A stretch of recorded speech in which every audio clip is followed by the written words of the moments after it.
Todos enfrentamos situaciones adversas, pero ¿qué es lo que hace que algunas personas se recuperen más rápido que otras? Bueno, pues el factor clave es la resiliencia. ¿Pero qué es la resiliencia? La Asociación Psicológica Americana define la resiliencia como el proceso de adaptarse con éxito a la adversidad, al trauma, la tragedia, las amenazas o incluso fuentes importantes de estrés. Una persona resiliente no es la que evita las situaciones estresantes, sino alguien que aprende a lidiar con él y lo que se le presente. Por lo que la resiliencia es un proceso de adaptarse bien a la adversidad, a las amenazas y a los retos que nos presenta la vida diaria. Significa rebotar de una experiencia difícil como si uno fuera una bola o un resorte. La investigación ha demostrado que la resiliencia es ordinaria más que extraordinaria. La gente comúnmente demuestra resiliencia y la gran mayoría de nosotros lo hacemos al pasar por situaciones adversas. Y esto nos lleva a realizar esfuerzos individuales para reconstruir nuestras vidas. Ser resiliente no quiere decir que la persona no experimente dificultades o angustias, más bien que se enfrenta a ellas con todos los recursos disponibles.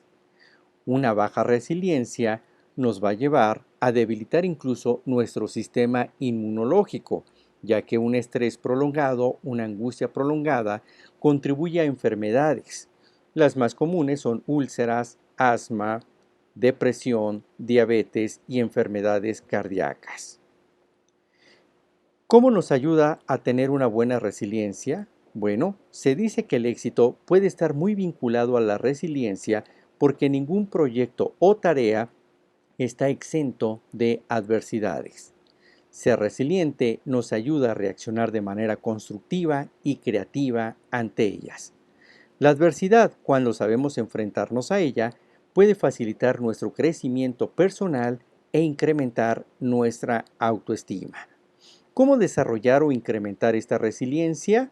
Bueno, te damos unos tips. Número 1. Aprende a regular tus emociones. Tener una visión realista de la vida, pero positiva. Estar físicamente activo. Acepta los retos. Mantén una red social de soporte, esto quiere decir buenos amigos y familia en la que sientas apoyo. Y finalmente, observa y modela a personas resilientes. Recuerda que nadie está exento de la adversidad, pero sí tenemos todas las posibilidades y todos los recursos para poderlos enfrentar. Te invitamos a que sigas con nosotros aquí en Net Channel en el programa Vivir Intensamente.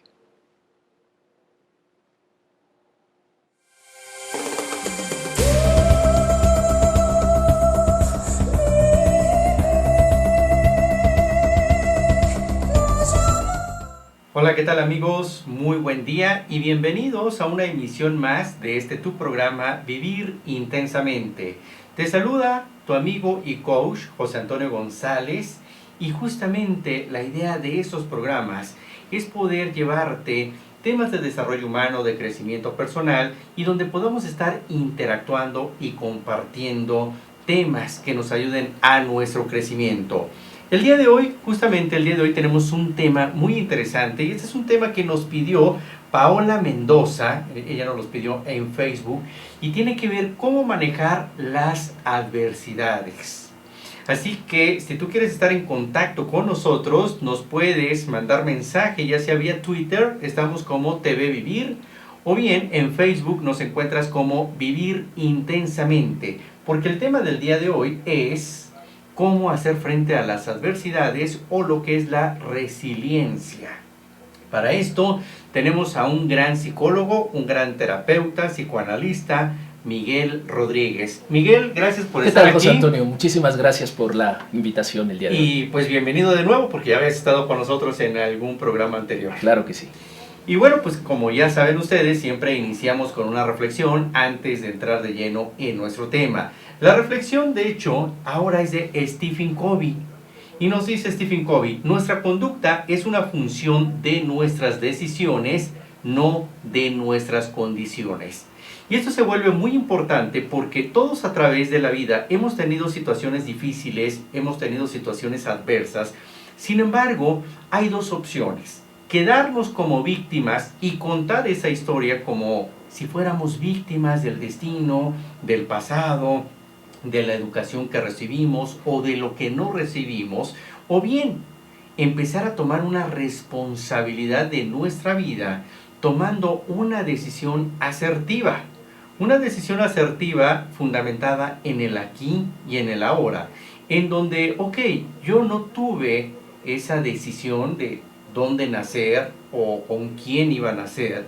Sin embargo, en este momento sí tengo la decisión y la libertad de elegir, además, esto es importante, la libertad de elegir cómo es que quiero vivir mi vida de aquí en adelante. Así que si tú todavía estás pensando y hablando, eso no solamente lo pensamos, sino lo transmitimos con nuestro lenguaje, y todavía te consideras víctima del pasado, de tu destino, seguramente estás teniendo una vida en la cual no la estás pudiendo disfrutar al máximo. La idea de este programa justamente es cómo enfrentar esta adversidad para que puedas vivir intensamente. Así que entremos de lleno en materia, Miguel, acerca de la resiliencia y de cómo enfrentar estas adversidades. Vamos a empezar por definir qué es la resiliencia.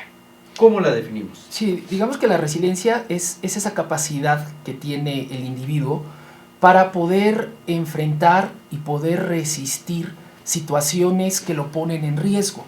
Es decir, situaciones que dentro de su ambiente social, familiar, incluso escolar, lo pueden predisponer a tener una situación negativa, un conflicto, una tensión, y que el individuo, por sus capacidades innatas, por sus competencias desarrolladas, pues puede poder poner un freno y que esto no le afecte, ¿no? Claro. Ahora, esto todos estamos, obviamente, al estar vivos, nos vamos a enfrentar con situaciones difíciles y adversas en la vida.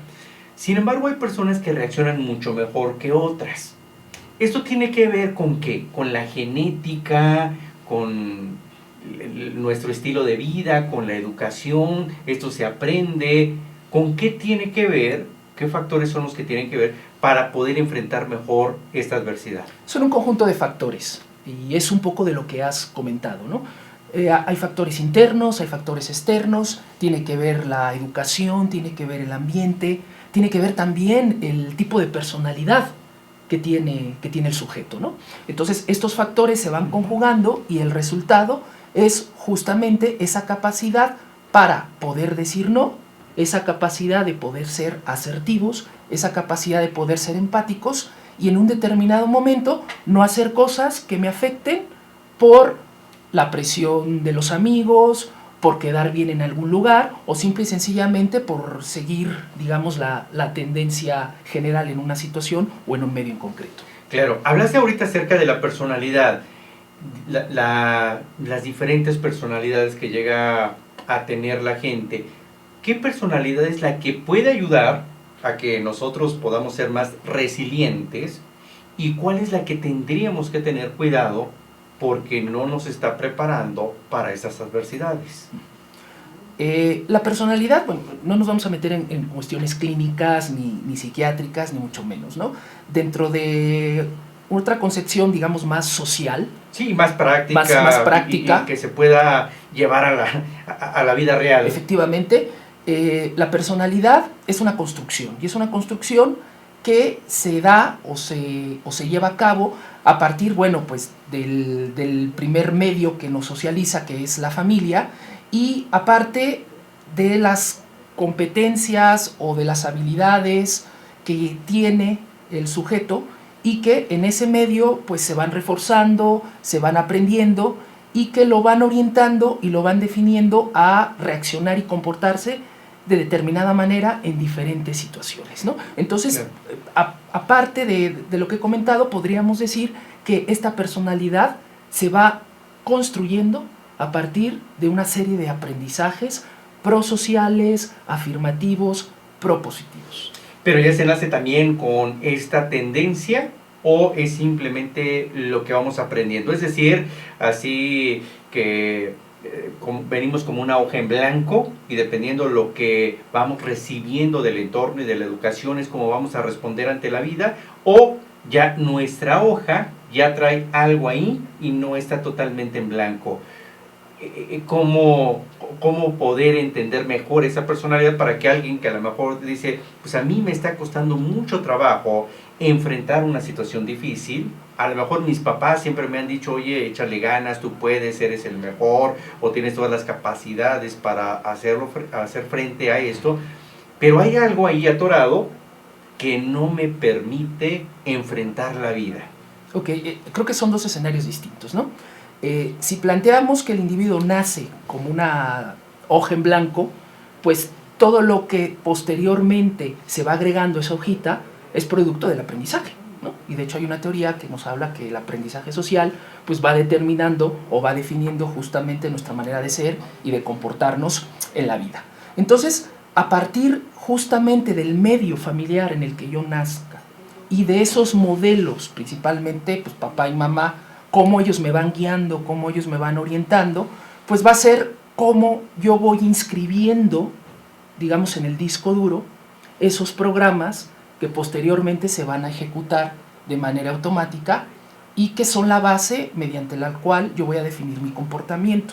En este sentido, claro, hablamos justamente de modelos positivos, modelos prosociales, que me van a enseñar una serie de características o de competencias, como que autoestima, autoconfianza, capacidad de tomar decisiones por mí mismo, independencia, etcétera, etcétera. Hablamos que dentro de una perspectiva familiar, pues estos modelos serían modelos de familia o modelos de padres no permisivos o no tan permisivos, pero tampoco tan rígidos. Claro. Estaríamos hablando como un término medio. Claro, ese sería en el ámbito que nosotros aprendemos. Sin embargo, el temperamento que ya se trae, que ya nacemos con él, ¿también influye? ¿Hay ciertos quiebres ahí en el temperamento? Comentábamos que es un conjunto de factores, ¿sí? Por ejemplo, el temperamento, estas cuestiones innatas que ya traemos, sí pueden estar influenciando, pero por efecto justamente de esa educación o de esa socialización se puede minimizar, por ejemplo, una tendencia ya hacia situaciones depresivas, ¿no? Podríamos hablar, ¿no?, que una persona ya nace con un temperamento en donde pues suele percibir las situaciones emocionales desde una óptica, digamos, negativa, y entonces en vez de motivarse, en vez de verlo desde una perspectiva positiva, pues se deprime, está tratando como de encontrar siempre, decimos, el pretito en el arroz, no voy a poder, no es esto para mí, ¿no? Estas personalidades incluso también un poco obsesivas, ¿no?, que están constantemente en el run, decimos, ¿no? Claro, o que quieren ser demasiado perfeccionistas. Así es. Y vemos esto cuando a veces en una plática normal y le decimos a alguien, oye, ¿qué tal la reunión? No, bien, pero ¿sabes qué? Es que no me gustó la botana que dieron. Oye, ¿y qué tal la reunión del domingo, la comida? Bien, pero ¿sabes qué? Se me hizo como que muy picoso el caldo que dieron. Oye, ¿qué tal va tu trabajo? Bien, pero fíjate que yo pudiera ganar más. Es decir, hay personas que su estilo de pensamiento, que lleva a un estilo de vida, está siempre en lo negativo. Aunque le esté yendo bien, en términos generales, su enfoque es negativo y no está valorando todas estas cosas positivas. Eso también puede afectar al momento de que se vea ante una situación difícil, una crisis, una ruptura, una crisis económica, y entonces esto le puede pegar todavía más. ¿Es así? Definitivamente. Tú comentaste un elemento que es fundamental, es un estilo de pensamiento. Sin embargo, estos estilos de pensamiento también vemos que están determinados por el aprendizaje. Es decir, el sujeto en algún momento lo vio de estos modelos principales que en el entorno de una familia pues es papá y mamá, o algún otro modelo significativo, y entonces aprenden esa forma de ser, de reaccionar y de interactuar con el mundo. Claro, entonces yo creo que el primer elemento sería el entender cómo está nuestra estructura, así como nuestra casa, si pensando que tenemos una casa que se fue construyendo poco a poco y decir, a ver, ¿cómo fueron los planos? ¿Cómo se fue construyendo la calidad del material? Bueno, igual sería importante conocer cómo está nuestra estructura psíquica, cómo se fue construyendo.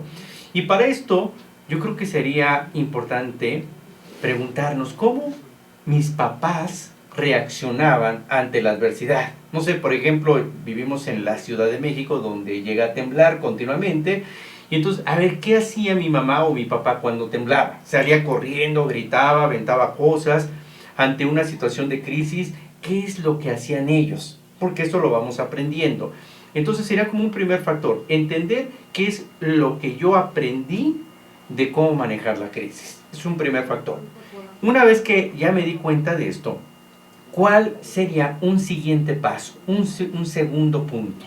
Esto es fundamental porque permite a la persona ubicar cómo está reaccionando ante determinadas situaciones y cómo esta reacción está determinando justamente las decisiones que está tomando. Al principio tú nos ofrecías una frase en donde hablaba de esta capacidad que tiene el individuo de tomar decisiones, ¿no? Pero muchas veces estas decisiones están condicionadas o están afectadas justamente por estos patrones que nosotros tenemos y que de alguna manera inconscientemente vamos repitiendo.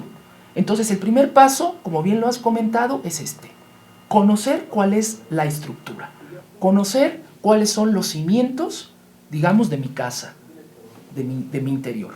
Y posteriormente ver cómo yo estoy reaccionando y cómo yo estoy repitiendo esos patrones. Es decir, si mis papás reaccionaban ante la adversidad con miedo, con temor, pues es muy lógico pensar que yo voy a reaccionar de la misma manera. Sin embargo, en esta interacción que hay, yo también ya le puse de mi cosecha. Entonces, tengo que ver si yo estoy siendo una manifestación corregida y aumentada de ese modelo, de ese patrón que hacían mis papás, o por el transcurso de mi historia personal ya le agregué un nuevo elemento o varios elementos. Claro, y es ahí incluso cuando empezamos a catastrofizar. Por ejemplo, a lo mejor alguien dice, oye, cuando era niño yo me acuerdo que me atacó un perro y así, verdaderamente era furioso, no sé si era una especie entre pitbull y a lo mejor era un perrito chiquito, pero nosotros ya le estamos agregando situaciones más dramáticas a nuestra historia de vida, que puede ser del pasado o bien de lo que nos está sucediendo en la actualidad. Entonces, como un segundo factor, una vez que hacemos conciencia de esto, sería qué emociones son las que se presentan cuando yo me veo ante una situación adversa, ante una dificultad. Normalmente, de las emociones básicas que tenemos, las 5 emociones básicas, 3 son displacenteras, que está el miedo, que está la ira o el enojo y está la tristeza. Quedémonos con estas 3. Si yo estoy sintiendo que ante una situación me entra mucho miedo, o me entra el coraje, o me entra la tristeza, ya que la identifiqué, ¿qué podemos hacer? Vamos a regresar, esta pregunta te la hago ahorita, ¿qué podríamos hacer para manejar específicamente estas 3 emociones? Pero vamos a ir a una pausa. Recuerda que estamos en Vivir Intensamente, nos puedes mandar un mensaje por Twitter como TV Vivir, así nos encuentras, o bien en Facebook, Vivir Intensamente. Ya regresamos.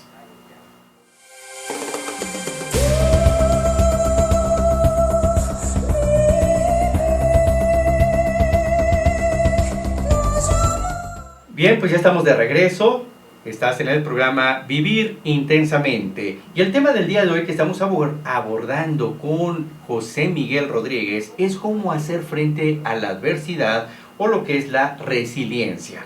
Y antes de irnos a la pausa, se quedó esta pregunta de cómo manejar mis emociones. Una vez que ya estoy enfrentando esta situación difícil, puede ser, no sé, una infidelidad, una crisis financiera, una ruptura amorosa, una ruptura en la pareja.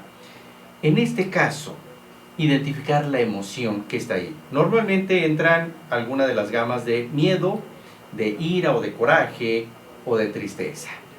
¿Cómo empezar a manejar esas emociones, Miguel?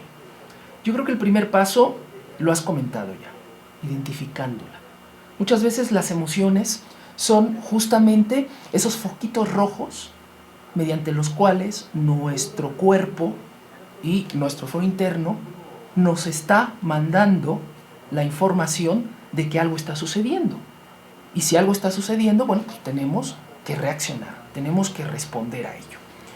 La primera reacción, y eso sucede en la mayoría de las personas, es negar lo que estoy sintiendo, negar lo que está pasando.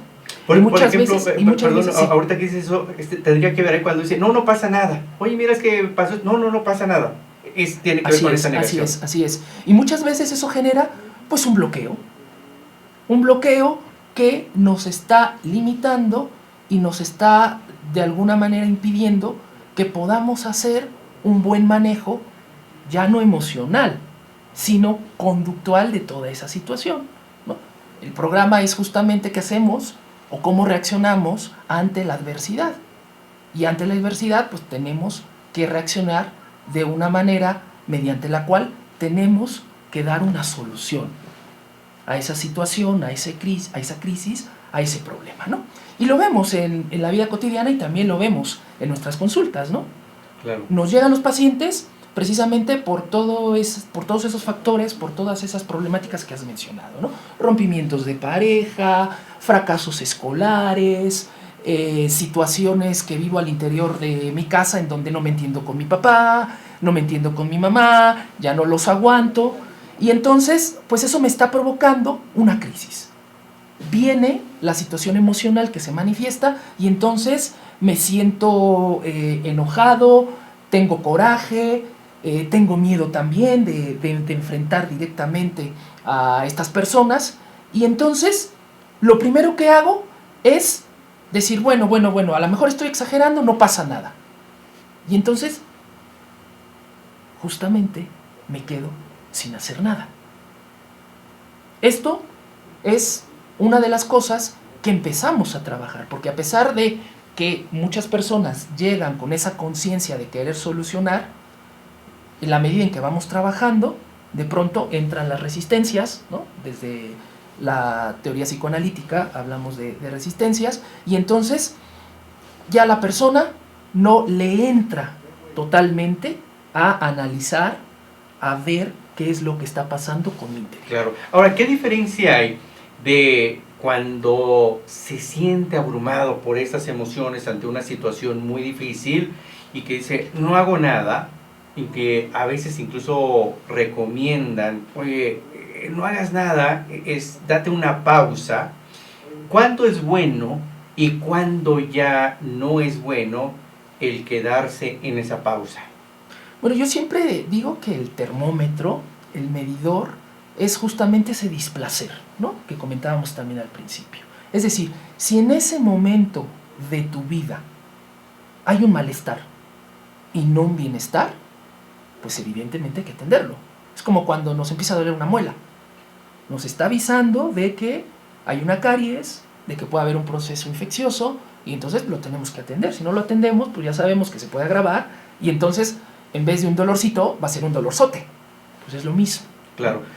Entonces aquí sería escuchar la emoción. Por ejemplo, el enojo, si yo siento enojo, a lo mejor me diría, esa molestia me diría, oye, pues sé asertivo, di las cosas.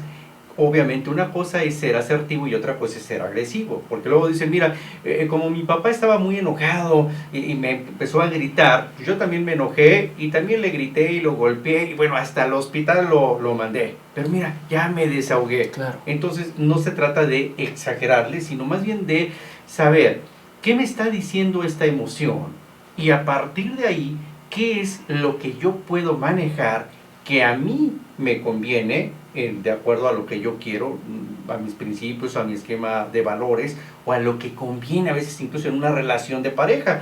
Hay veces que dicen, mira, gané la discusión. Ajá, ¿a qué costo? Mira, te costó una ruptura. Sí, pero gané. Entonces, en este caso tiene que ver con eso, con identificar esa emoción para saber qué mensaje me está diciendo y con ello poderlo actuar. Así es. Y aparte, ¿hacia dónde va dirigida? ¿O hacia quién va dirigida? No solamente de dónde surge, cuál es el origen de esa emoción. Supongamos un intenso coraje. Sino hacia dónde va dirigida y hacia quién. Porque en la medida en que no solamente identifico ese origen, sino identifico hacia dónde va, yo puedo ponerla, digamos, afuera y poderla ver y poderla analizar de una mejor manera. Es como, yo utilizo una técnica con mis pacientes, yo le llamo la técnica del espejo, es una técnica muy sencillita, entonces les pido que escojan un momento del día, ¿no?, en el cual ellos estén lo más relajados posible. Se les sugiere que sea por las mañanas cuando se levantan o por las noches cuando se van a dormir, y que se pongan justamente enfrente de un espejo. Y entonces se observen por 5 minutos. Aquí el ejercicio es que justamente puedan colocarse en una especie de observador del observador. Esto les va a permitir tomar un poco de distancia y con esa distancia poder analizar esa emoción. Y entonces empezar no solamente a identificarla, sino a desmenuzarla. Y esto en muchas ocasiones les resulta, aparte de que se liberan, ¿no?, aparte de que esa tensión acumulada disminuye, ellos empiezan a un proceso de reconocimiento, y ese proceso de reconocimiento los lleva precisamente a cambiar ese estilo de pensamiento. Claro, entonces, una vez que ya se reconoce, que veo la emoción, que es lo que me está diciendo para que yo pueda actuar, un siguiente elemento, vámonos con un siguiente elemento, porque hace rato hablabas que tiene que ver mucho con lo que hemos aprendido. Y seguramente cuando nosotros actuamos ante una adversidad, lo hacemos por lo mal que hemos aprendido. Es decir, que a veces en las escuelas y en la vida en general no nos enseñan a tener esta inteligencia emocional, esta educación para poder enfrentar la vida, pero más bien nos enseñan todo lo contrario, cómo no se hace, la forma incorrecta. Entonces tendríamos que desaprender algunas cosas. Así es. Que es justamente hacemos lo erróneo y esto nos lleva, de por sí la situación ya es difícil. Y luego hacemos algo erróneo o incorrecto, pues todavía se vuelve mucho más complejo, mucho más difícil. ¿Qué consideras que sean los principales elementos a desaprender para liberar o limpiar después nuestro actuar? Yo creo que uno de los aspectos importantes es saber que en todo momento yo puedo tener control de la situación. Muchas veces se nos enseña a que el control está fuera y no se nos enseña que nosotros tenemos la capacidad de autocontrolarnos. Y entonces sucede algo y decimos, pues ya pasó, nosotros no podemos hacer nada, y entonces empiezan todas esas ideas catastrofistas, empiezan todas esas negaciones, y entonces yo solito me estoy coartando, yo solito me estoy maniatando, y eso, pues claro que va a influir en el hecho de cómo yo voy a reaccionar. Entonces, primero hacer una especie de coco wash, ¿no?, y desaprender el hecho de que yo no puedo hacer nada. Al contrario, yo puedo hacer mucho, está en mis manos, y va a depender de la decisión que yo tome. Pero ¿cómo voy a tomar la decisión?, ¿no? Se estarán preguntando nuestros televidentes. Pues en función de lo que yo decida hacer en esa situación en concreto. Para lo cual, punto número 1, tengo que identificar la fuente del problema. Número 2, tengo que ver con qué cuento para resolver ese problema y con qué no. Es decir, los recursos. Un principio de realidad, exactamente, los recursos. Ese principio de realidad. Fíjate que eso que mencionas es muy importante porque la gran mayoría cuando tiene una problemática Dice, es que si tuviera más dinero, es que si mi pareja me entendiera, es que si yo tuviera apoyo, y entonces se van mucho a lo que no tienen. En este caso es hacer un análisis de, a ver, ¿qué recursos, tanto internos como externos tengo? No quedarme con lo que no tenemos, y en este principio de realidad exactamente es, vamos a trabajar con lo que sí hay, ¿no? Entonces, ese es justamente lo que hay que saber. Después, ya estamos desaprendiendo esa parte en donde nos sentimos indefensos o en donde los demás tienen la culpa. ¿Cuál sería ahora un proceder como, digamos así, como los primeros auxilios a trabajar cuando ya estamos en esa crisis? Uno, bueno, ya lo hemos dicho, identifico mi emoción, qué mensaje me está diciendo, lo veo de fuera, veo recursos, qué es lo que sí tengo, ok, hay unos que no tengo, pero qué sí tengo. ¿Qué seguiría? Las redes sociales, ¿no? Es decir, no estamos hablando de Twitter ni de Facebook, no, sino son aquellos grupos o aquellas personas con las cuales yo puedo contar y me puedo apoyar en la cuestión emocional y en la cuestión material, ¿no? Porque muchas veces si tenemos una crisis, tenemos un problema y sentimos que el mundo se nos acaba y que nos ahogamos en un vaso de agua, ¿no? Y es prioritario en esos primeros momentos, en esas primeras horas de cualquier crisis, de que yo pueda, de alguna manera, sentir el apoyo o poder recurrir a otras personas, como una medida de control.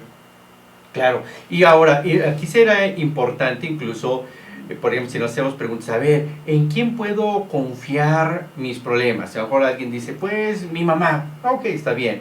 ¿A quién yo recurriría si le pidiera dinero y un apoyo también emocional? Bueno, a mi mamá. Bueno, si me salgo de mi casa, ¿con quién podré? Bueno, con mi mamá. Bueno, a lo mejor está muy bien el apoyo que tienes con tu mamá, pero si es el único apoyo, entonces también estamos limitando esa red.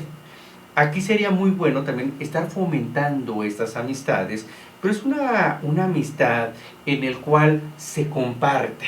No solamente es, mira mi fotografía donde yo estuve, como lo de redes sociales de Facebook y de Twitter, que no quiere decir que esté mal, pero queda en la superficialidad, sino aquí es realmente con qué personas yo cuento para poder compartir estas situaciones o momentos difíciles. Y una vez que ya queda identificado esto, entonces empezar a apoyarnos. Aquí va a ser muy importante que es preferible, si yo tengo amigos que en lugar de ayudarme me van a afectar, pues no voy con ellos. Retírate, claro. En ese momento no van a ser de ninguna ayuda, ¿no? Hace algunos años pues había un comercial donde decía cuenta hasta 10, ¿no? Y dirígete a quien más confianza le tengas, ¿no? Es un poco esto, ¿no? Y tiene que ver con lo que estamos hablando desde hace un rato, con qué recursos cuento, ¿no? Y hablábamos que no solamente están los recursos materiales, sino también están esos recursos emocionales, y dentro de esos recursos emocionales están estas redes de apoyo, que no solamente tienen que ver con familiares, amigos, sino que en una red más extensa tiene que ver, por ejemplo, con profesionales, tiene que ver con asociaciones, con sociedades civiles. Es decir, muchas veces, a lo mejor en nuestro entorno, si estamos hablando que el problema o la crisis está suscitada al interior de mi familia, me peleé con mi papá, con mi mamá, estoy del chongo con toda mi familia y entonces prácticamente ya me desheredaron. Bueno, pues puedo contar con esos otros grupos que me pueden apoyar y que me pueden dar esos primeros auxilios para que yo posteriormente pueda enfrentar esa situación. Claro, y si por alguna razón dices, híjole, como que mi red de apoyo no me está apoyando lo suficiente, pues te invitamos también a que te apoyes con nosotros. Y puedes escribirnos, puedes darle me gusta, puedes darle like a nuestra página en Facebook. Estamos como Vivir Intensamente. Y ahí te vamos a escuchar, puedes compartir tu inquietud, tu situación, y tú sabes que aquí en el programa de eso se trata, de compartir, de ayudar, de crecer todos juntos, y ya te estaremos dando algunos tips, o al menos te estaremos escuchando y orientando para que puedas salir de esta situación. Ahora, Miguel, pasando a un siguiente elemento, fíjate que hace poco salió un artículo de los principales CEOs o directores generales en las organizaciones a nivel mundial, las mejores organizaciones, las mejores empresas a nivel mundial, y se está cotizando muchísimo los directores que son de Latinoamérica. Que si bien es cierto, países del primer mundo tienen una gran educación, pero para CEOs o directores generales están siendo más cotizados la gente de Latinoamérica. Y una de las razones es porque se han enfrentado a la adversidad. Un país de primer mundo, bueno, se les facilita, tienen acceso a internet, a las mejores bibliotecas, tanto virtuales como físicas, los mejores profesores, presupuestos para desarrollar un proyecto. Sin embargo, países que están en vías de desarrollo, pues se las tienen que ingeniar de mil maneras para salir adelante y dar resultados. Entonces, este es un factor de éxito, no solamente para llegar a ser director general, sino para lograr las metas, los objetivos que nos ponemos en la vida, porque vamos a buscar siempre la manera de saltar ese obstáculo y dar resultado.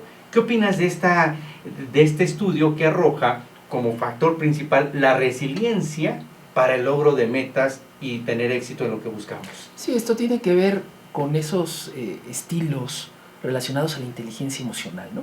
Los países de América Latina, en sus formas de educación, en su idiosincrasia, utilizan más los elementos emocionales o los recursos emocionales al interior de la familia, que a final de cuentas nos van educando, ¿no? Recuerdo también que en algunos índices de desarrollo que maneja el PNUD, por ejemplo, está el índice de felicidad. Ah, claro. Y justamente en esos índices de felicidad, es decir, se le pregunta a un grupo determinado de personas de diferentes países en una muestra que se toma, si consideran que son felices, ¿no? Llevando la vida que llevan en todos los niveles, ¿no? Y curiosamente, países en vías de desarrollo, muchos de ellos en América Latina, consideran que son felices. Y uno podría decir, bueno, pues es que los índices macroeconómicos nos dicen que el PIB es menor a de países del primer mundo, europeos, de América del Norte, y porque esta gente dice estar feliz y no tiene los recursos básicos materiales, ¿no? Claro. Entonces se debe esta parte, ¿no?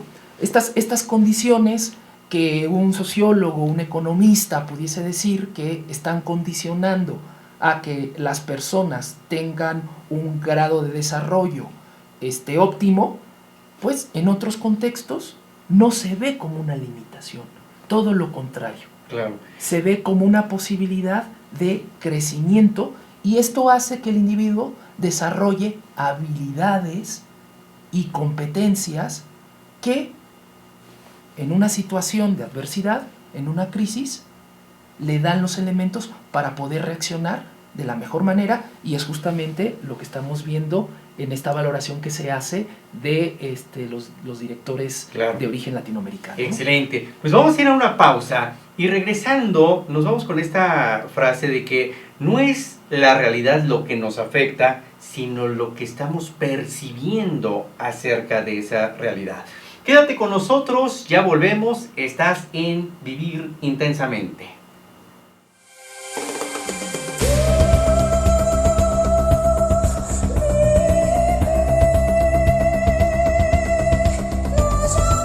Bien, pues ya estamos de regreso, tu programa Vivir Intensamente. Hoy estamos hablando acerca de la resiliencia, es decir, cómo enfrentar la adversidad. Estamos con José Miguel Rodríguez, él es psicólogo, psicoterapeuta y psicoanalista.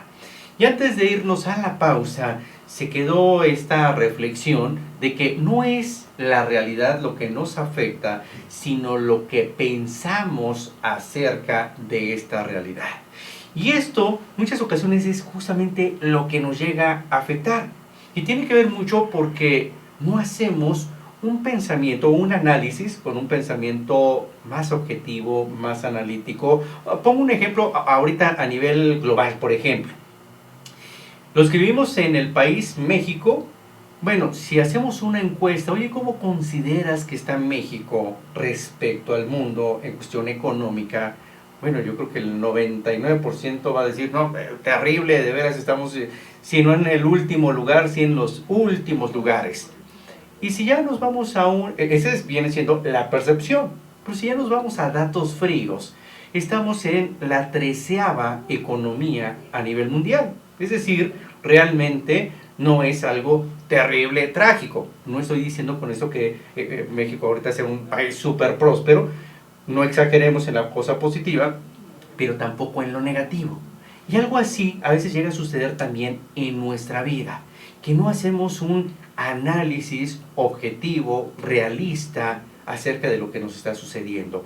¿Cómo poder hacer este análisis de tal manera que sea realista, pero que no nos llevemos al pesimismo? ¿Cómo evaluamos la situación y cómo la vamos midiendo para que ésta no sea producto justamente de mis percepciones o de la cosecha que yo aquí mentalmente le estoy poniendo a una situación en concreto y realmente sea una cuestión objetiva? Esto yo lo suelo trabajar con mis pacientes en relación a decirles, bueno, es que nosotros en nuestra vida profesional, ¿no?, o en nuestra vida cotidiana, hacemos planificaciones de las cosas, ¿no? Si nos vamos a ir a un viaje, bueno, pues empezamos a ver primero hacia dónde queremos ir, cómo nos vamos a ir, cuánto dinero cuento, qué dentro del presupuesto que yo tengo me voy a gastar en comida, en transportación, etcétera, etcétera, ¿no? Digo, eso lo hemos hecho alguna vez todos, ¿no? Claro. Eso en el ámbito personal, ¿no? En el ámbito laboral, con más razón, ¿no? Nos piden cada cierto tiempo que hagamos planificaciones estratégicas, incluso hasta con cronogramas, actividades. Y yo siempre les digo, ¿por qué eso no lo podemos aplicar a este tipo de situaciones y a nuestra vida personal, sobre todo cuando se trata de solucionar conflictos? Muchas veces, si tenemos la oportunidad, hagámoslo, porque eso nos va a permitir evaluar y tener ese principio de realidad que comentábamos hace rato. Claro, es decir, como tener indicadores, así como cuando decimos, mira, quiero irme de vacaciones a tal lugar, bueno, cuánto tengo ahorrado, o si voy a pagar con tarjeta, o incluso si ya voy en camino, pues checar los indicadores, así como en el automóvil, si es que vamos en el automóvil, llevo gasolina, a qué velocidad voy, cuántos kilómetros he recorrido, checar el mapa. Entonces es algo muy similar también hacia nuestra vida. Obviamente, aunque vayamos de vacaciones, nos vamos a topar con obstáculos también. A lo mejor nos toca un poco de tráfico, nos toca un día lluvioso, hay que bajarle la velocidad.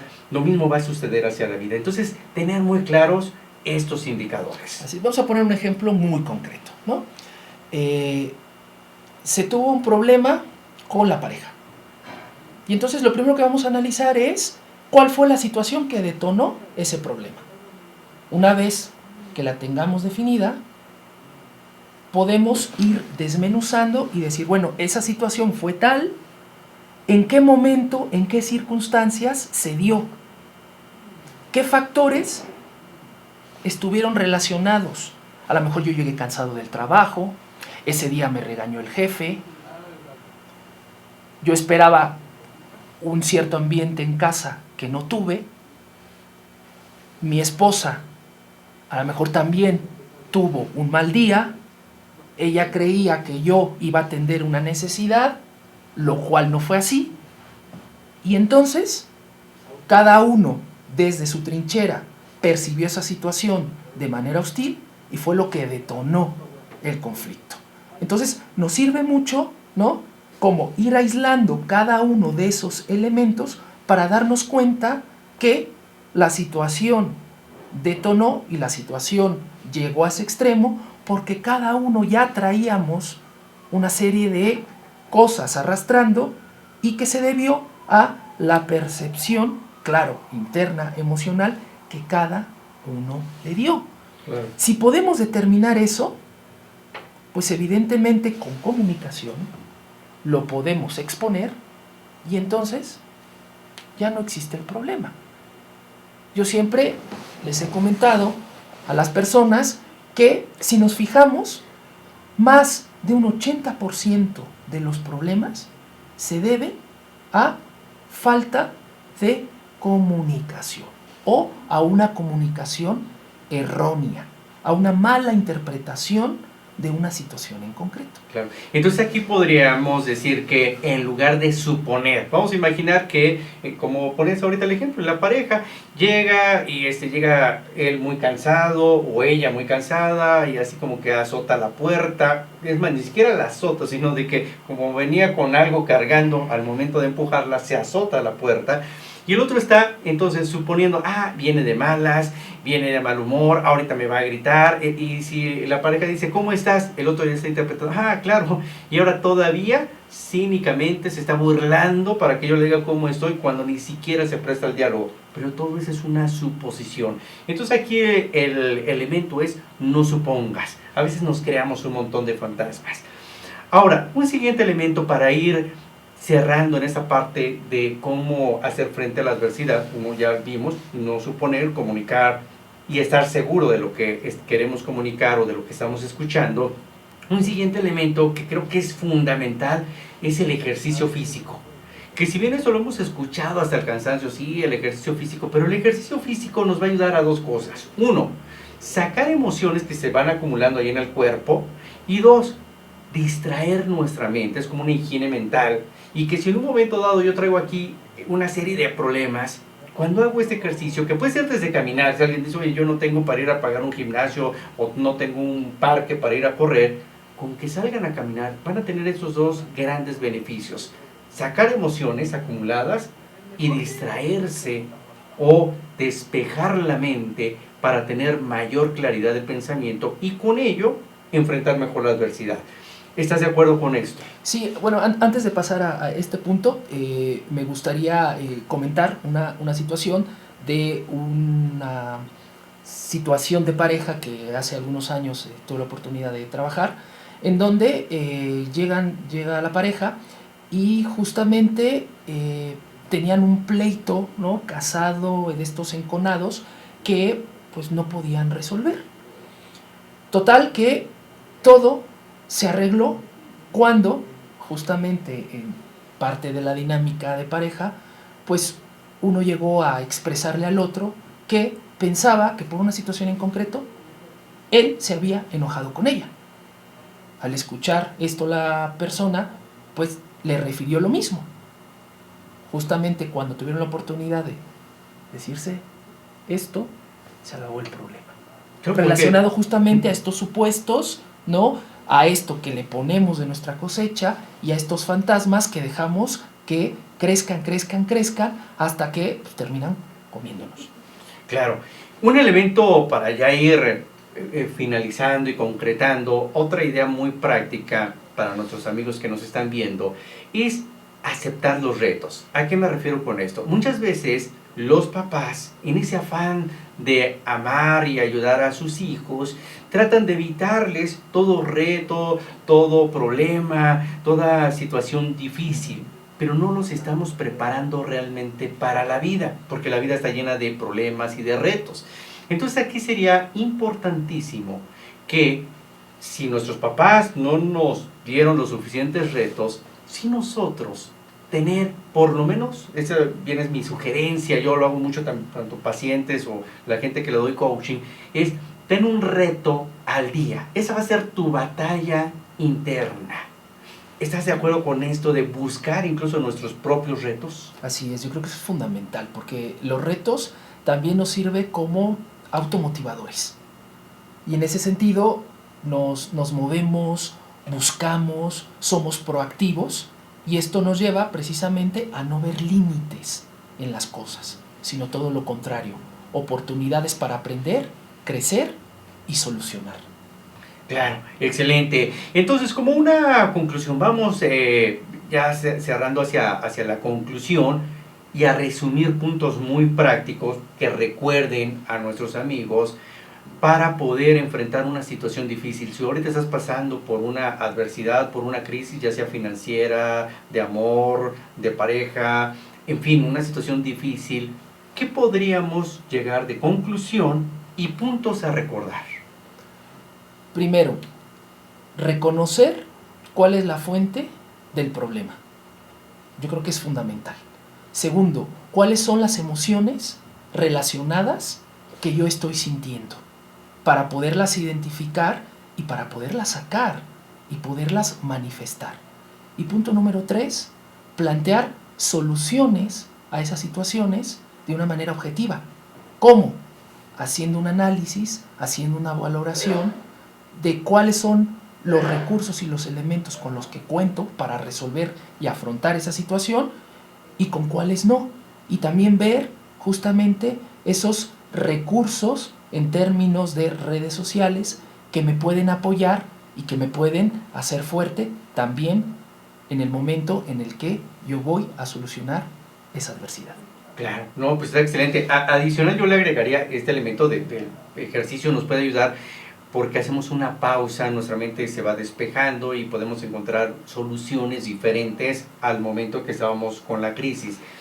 Y adicional a esto, hace rato que hablábamos de este modelo de aprendizaje, si hemos aprendido de cómo no se manejan nuestras emociones de la mejor manera ante la adversidad, pues hay que hacer justamente lo contrario. ¿Quién sí maneja muy bien la adversidad? Es decir, buscar personas resilientes. Algo que yo les recomiendo mucho, tanto a pacientes como a la gente que le doy coaching, es leer biografías de personas que han salido de la adversidad, de una situación difícil, y qué es lo que han hecho. Difícilmente alguien dice, mira, se sacó la lotería, difícilmente alguien dice, pues llegó alguien mágicamente y me heredó todo su dinero. Normalmente son una enseñanza de vida de cómo han sabido enfrentar esta situación. Y eso lo podemos incorporar a nuestra vida. ¿Qué sugieres tú en esta parte de este aprendizaje hacia personas resilientes? ¿Qué opinas de esto? Yo creo que gran parte de este secreto es la mentalidad que nosotros tengamos al momento de afrontar cualquier adversidad. Lo decíamos hace rato, la cuestión del pensamiento. Dicen que el pensamiento co-crea la forma y eso es lo que nos permite materializar, porque las ideas justamente surgen de pensamientos. Recuerdo una frase que decía, es que cambiar es fácil, lo difícil es convencernos a nosotros mismos de que podemos cambiar. Muchas veces el límite no está en el exterior, el límite no está afuera, el límite está dentro. Si nosotros pudiésemos derribar esas barreras mentales que somos nosotros mismos quienes nos las estamos poniendo, quienes las estamos edificando, créanme, no va a haber límites. Justamente el cielo, si me permiten la expresión, sería el límite. Entonces, lo que vemos en biografías de personas altamente resilientes es justamente eso. A pesar de la adversidad, a pesar de la crisis, ellas creen que pueden resolverlo. Y eso es el primer paso que los lleva a ser exitosos. Claro, es descondicionarnos, ¿no? Porque estamos condicionados a tener ese grillete mental, así como los elefantes del circo que pues nada más están amarrados ahí con un hilito casi, con un mecate, sí. Que si ellos quisieran se iban, pero fueron condicionados desde pequeños a una cadena y que no se podía salir adelante. Esas cadenas mentales, ¿verdad? Exactamente, entonces es empezar a cambiar ese paradigma y esa creencia de que realmente las cosas sí se pueden, pero algo muy importante es quitar el pensamiento mágico, porque yo he visto, sobre todo México y Latinoamérica, que es una cultura muy similar, la gente quiere salir de sus problemas y de sus crisis con pensamiento mágico, ya sea que va a ocurrir un milagro, que se van a sacar la lotería o que simplemente van a despertar y ya quedó solucionado ese problema. A diferencia de países de primer mundo, en donde se tiene éxito o se logran las metas, estudiando, siendo competentes y sacando nuestro potencial. Entonces aquí la recomendación es sí quitarnos esos grilletes mentales, pero no es por magia. Esto requiere un esfuerzo. ¿Mm? Entonces, aquí yo creo que uno de los peores elementos es este pensamiento mágico. Así es. De hecho, hay una canción que todos conocemos de Chava Flores que es ¿A qué le tiras cuando sueñas mexicano, hacerte rico en loterías de 1 millón? Es decir, habla de este pensamiento mágico que como condición cultural tenemos, no solamente en México, sino en la mayoría de los países latinoamericanos, pero que creo que en las últimas generaciones ha empezado a cambiar, ha empezado a modificar, porque nos hemos dado cuenta que hay que llegar a un equilibrio, en donde sí, primero ese pensamiento tiene que ir enfocado hacia una construcción que en un determinado momento no está aquí, pero a fuerza de un sistema, a fuerza de un método, a fuerza de trabajo, logramos su materialización. Por eso yo les comentaba hace rato, como parte de estos ejercicios, es hacer una planificación y entonces llevar a un elemento concreto como es lápiz y papel la situación que me está causando justamente esa desaveniencia, la situación que me está haciendo que tenga la piedrita en el zapato, y entonces yo pueda ir viendo todos los pasos para poderla solventar. Claro. Entonces tiene que ver mucho también incluso la parte lingüística, las preguntas que nos hacemos. Un ejemplo de esto, yo les recomiendo que en lugar que digas, oye, ¿saldremos adelante de esto? ¿Realmente podré superar esa situación? La pregunta sería, ¿cómo le puedo hacer para salir adelante? ¿Qué es lo que tengo que hacer para superar esta situación? Acuérdense de esa famosa fábula de la oruga que está a punto de nacer y llega alguien de muy buena voluntad a cortar el capullo porque empieza esta mariposa ya a salir del capullo y dice, ah, pobrecita, está sufriendo, y le corta el capullo y se da cuenta que no puede volar. Cuando empieza a investigar se da cuenta que necesitaba aletear muchas veces sus alas y forcejear para segregar ciertos líquidos y con ello poder volar.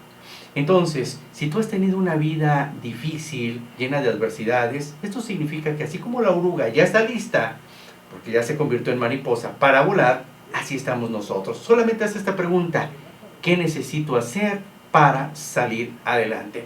Miguel, pues te agradezco muchísimo. Gracias. Al contrario, José Antonio, ha sido un placer haber estado con nosotros. Te recordamos que nos puedes seguir viendo aquí en Net Channel. Estamos en redes sociales como Vivir Intensamente, esto en Facebook, o en el Twitter estamos como TV Vivir. Se despide tu amigo y coach José Antonio González. Te recuerdo que estamos a un pensamiento de cambiar nuestra vida. Y esto lo hacemos porque la vida es hoy. Así que a vivir intensamente.